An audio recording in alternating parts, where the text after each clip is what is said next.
Hey everybody, how's it? Aloha. Motley Crue, Dr. Feelgood for my Throwback Thursday. What can anybody say about Motley Crue and the 80s, the Decade of Decadence, and the reign they had on that journey? Absolutely crazy. Also during the most epic period in the music industry with MTV, the music videos. If there was any band that really pulled all the rabbits out of the hat to show their persona, was Motley Crue. And this particular track, being that I already know it, it's not a reaction, it's kind of a rewind reaction now that I'm listening to it with the ears of being your decomposer as the old composer that I am. So I am going to stop once, maybe twice through this, because I do have a couple things that I'm probably going to bring out that are really super cool, and this probably, to me, is probably one of the most powerful tracks from Motley Crue and my soundtrack of life, but I'm sure you guys have a bunch of tracks which you'll probably bomb me with that you want me to check out later.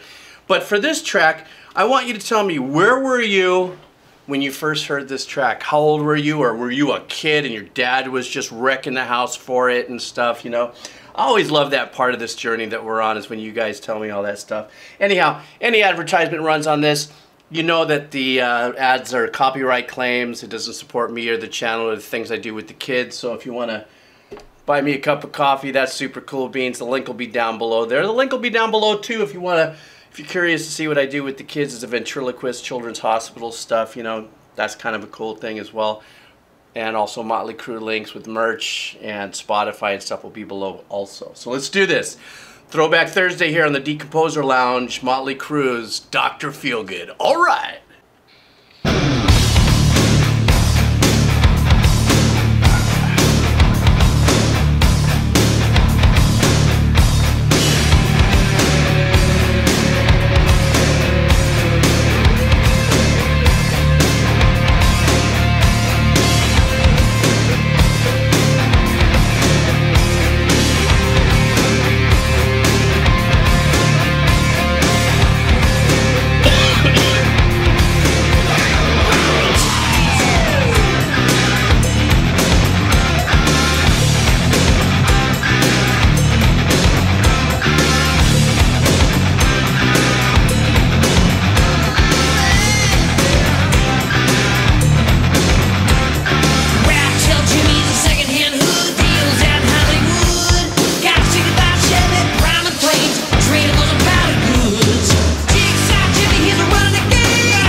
Okay.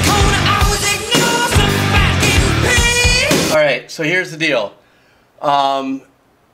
There's no two ways about it, but when that track first came out over the radio and you're driving and you heard that, or you were walking by MTV, that opening dun, dun, dun, dun, dun, dun, just absolutely just set the tone for the like hook bomb of all time of the 80s. Nice, big, fat, left-right, super rich guitar playing. You know, so two tracks going on there. One hard left, one hard right. And, you know, there's the little nuances in the playing that you could tell it's two, you know, separate passes. The timing is perfect, but a lot of times the string nuances or the pick nuances and stuff give you that little lift so that you experience the power of the ambience of the stereo sound. Tommy Lee. That's all I got to say about that whole opening there. That power that he's playing already in my mind evokes just who he was as a professional musician and entertainer and a drummer. Just the way you could just see he's spinning his sticks and he's just into it and he's got that smirk in his face and stuff. And then the bass, of course, handling it just completely. Everything is just powering you right into the hook bomb of the 80s from Motley Crue, which was I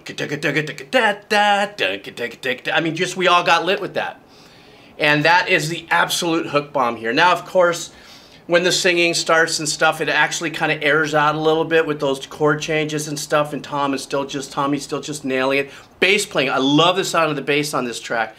But when we get into the hook and Vince follows the melody of the hook, that is the nail in the hook bomb coffin. There's no two ways about it. It is just probably one of the most powerful hooks ever. And they didn't last too long on there. They didn't stretch that out into a 16-bar turner hook. They only gave you 8 bars to kind of play with, you know, to get that hook all embedded. Then they're right back into the second verse. So now, let's see if we can continue through the journey here. I'll go back a little bit. Stand by. And here we go. Jimmy's got wide laws for high, got made in shade. Got a little highway, does business all day, but at night he lost the ground. Still sugar to the sweet, people on the street. Call this Jimmy's town. He's the one that called Dr. Feelgood. He's the one that makes you feel alright. He's the one that called Dr. Feelgood. He's gonna be your Frankenstein. I've got one thing you'll understand. Dr. Feelgood. He's not what you call a glamorous man. Dr. Feelgood. Got one thing that's easily understood. Dr. Feelgood. He's the one they call Dr. Feelgood. Oh yeah.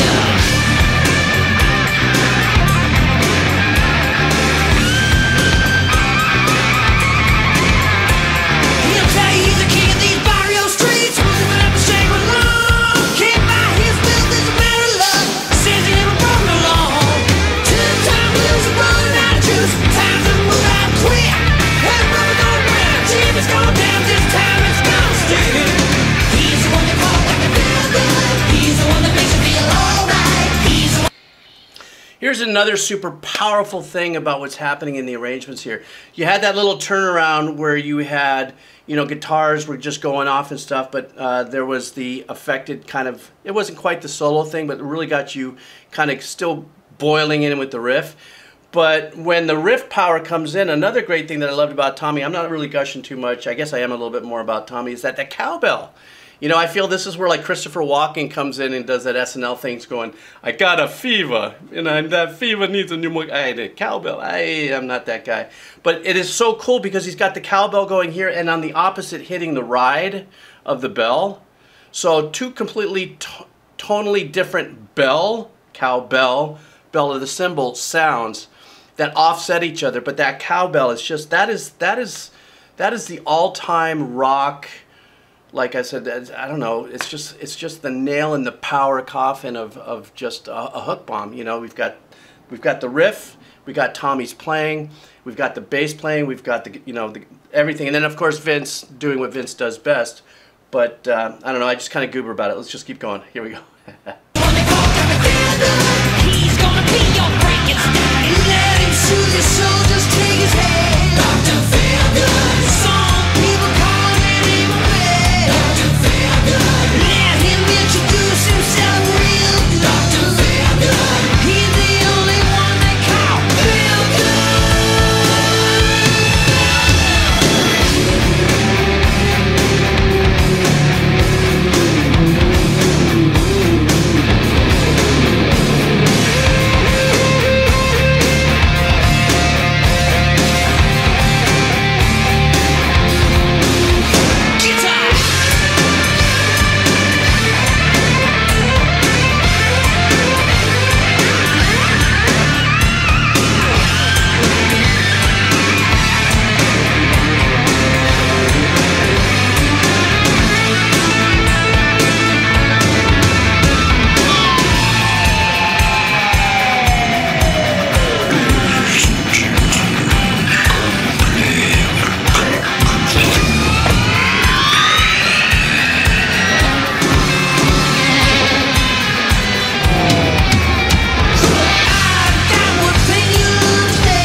Yes, the days of the 80s fade.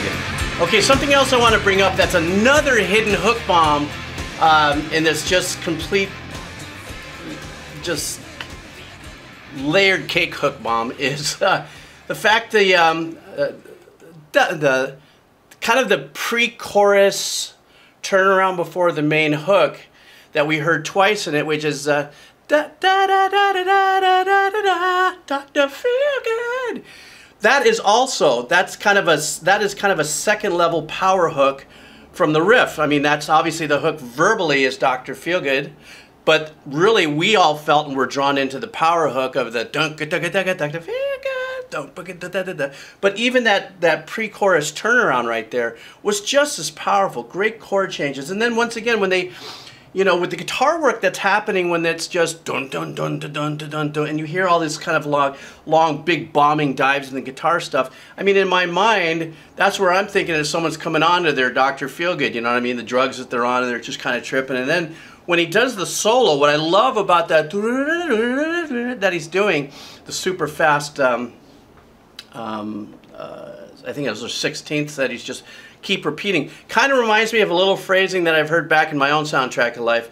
It's kind of there's something that Yes did in one of their songs, a phrase like that. What I loved about it is there's a really nice delay on it, but it's a mono delay. So the delay that's on that solo is not pinging left and right because the power guitars already own that space.